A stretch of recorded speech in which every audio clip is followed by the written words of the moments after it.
Good afternoon, students. Next question. Consider the effect on the angular separation of the fringes in young double slit experiment due to the following operations.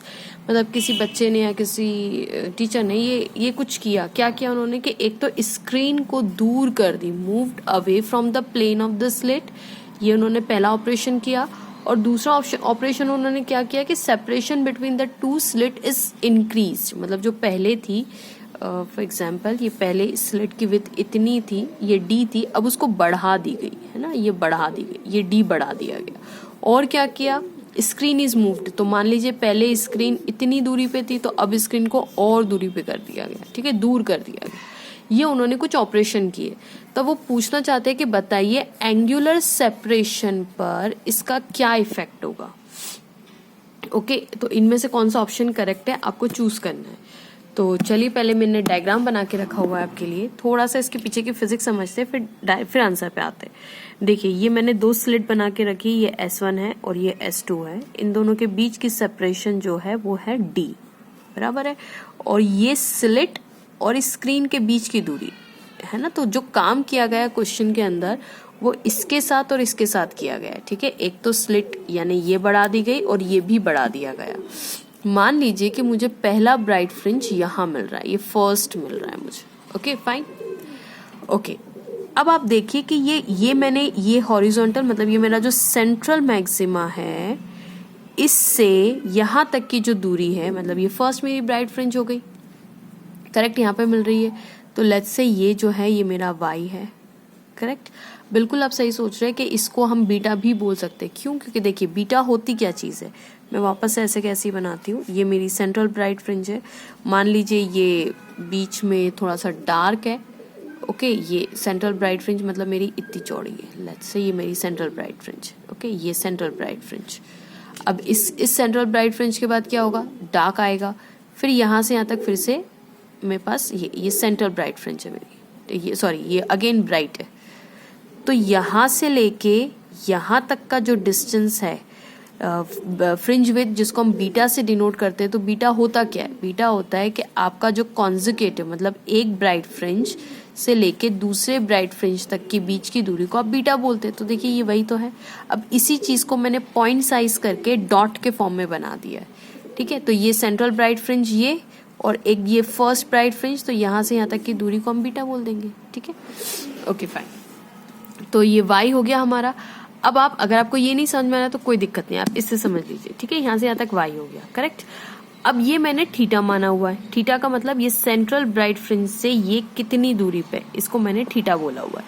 और ये theta ही मेरा angular separation है. देखिए ना कितना angle, ये देखिए ये आपको एंगल दिख रहा है ना, ये आपको एंगल दिख रहा है ऐसा करके, ऐसा, दिस इज द एंगल. तो ये जो है ये उसका बीच का दूरी है, तो इसको बोलेंगे एंगुलर सेपरेशन. यानी कितना एंगुलर सेपरेट है, एंगल मतलब कितना एंगल है इन दोनों के बीच का. और लीनियर सेपरेशन मतलब ये y, इसको लीनियर सेपरेशन बोलेंगे, ठीक है. अब ये थीटा देखिए यहाँ पे, ये इससे आपके कुछ डेरिवेशंस भी प्रिपेयर हो जाएंगे इस वाले एक क्वेश्चन से, ठीक है.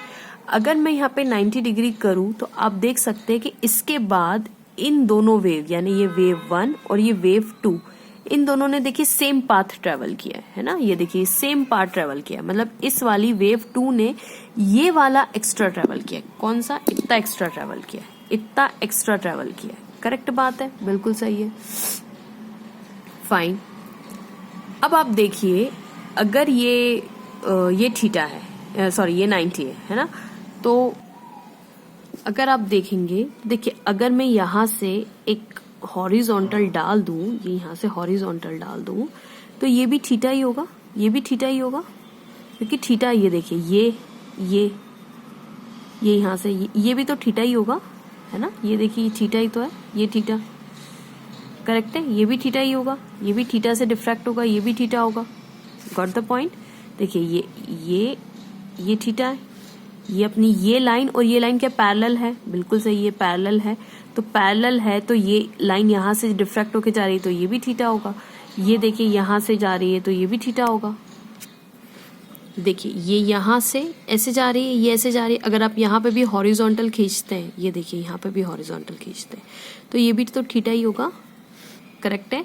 ये पैरेलल लाइंस है, दीज लाइंस आर पैरेलल्स, और it will act as a transversal. आपको नहीं लगता है ट्रांसवर्सल की तरह एक्ट कर रही है ये वाली? करेक्ट। तो ये थीटा होगा कि नहीं होगा? ये वाली रेस, मैं वापस से, ये रेस यहां से निकल रही है, ठीक है, ऐसा जा रही है।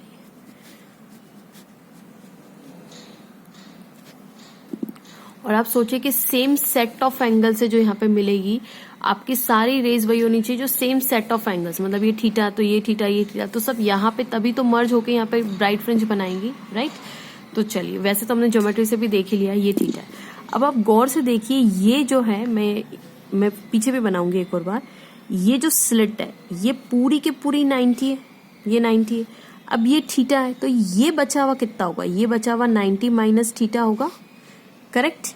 अब मैं पीछे बना देती हूँ, थोड़ा सा हौश पौश हो गया यहाँ पे, थोड़ा सा जूम पिक्चर करते हैं इसका, ओके। मेरा पेन कहाँ गया? देखिए यहाँ पे, ये अपनी ये स्लिट है, ओके। तो एक रे यहाँ से ऐसी जा रही है, एक रे यहाँ से ऐसी जा रही है, और ये हमारी स्क्रीन है, ठीक है। तो हम ये कह रहे हैं कि ये हॉरिजॉन्टल है, तो ये थीटा होगी, ये मतलब पैरेलल, ये दोनों पैरेलल है तो ये भी थीटा होगी। अब यहाँ से मैंने एक परपेंडिकुलर डाल के रखा हुआ है, ठीक है। अब ये अगर परपेंडिकुलर है तो ये 90 डिग्री, इसके बाद देखिए दोनों ने साथ में इतना ही पार्ट डिफरेंस एक्स्ट्रा ट्रेवल किया है इसने।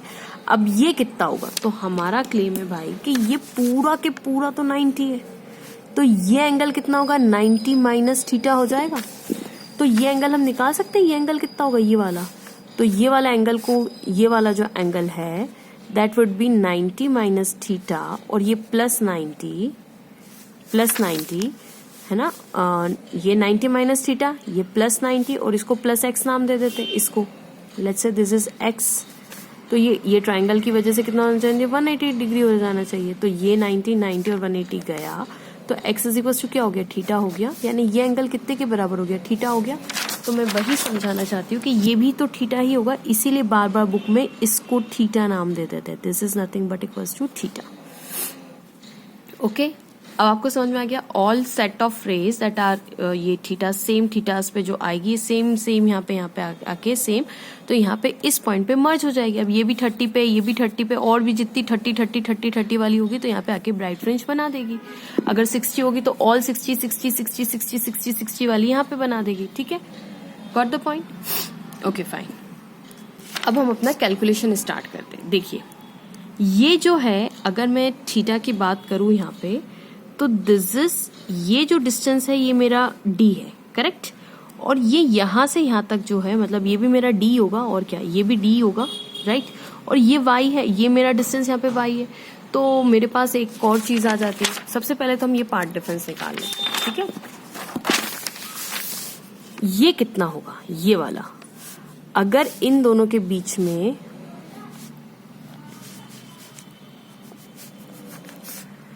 ओके, ये एक रेज यहाँ पे ऐसे जाएगी और दूसरी यहाँ पे जाएगी, ठीक है। अब हम प्रूफ कर चुके कि ये एंगल थीटा होगा, और ये यहाँ से आता कितना है? d। तो ये कितना होगा path difference? This is nothing but d sine theta होगा।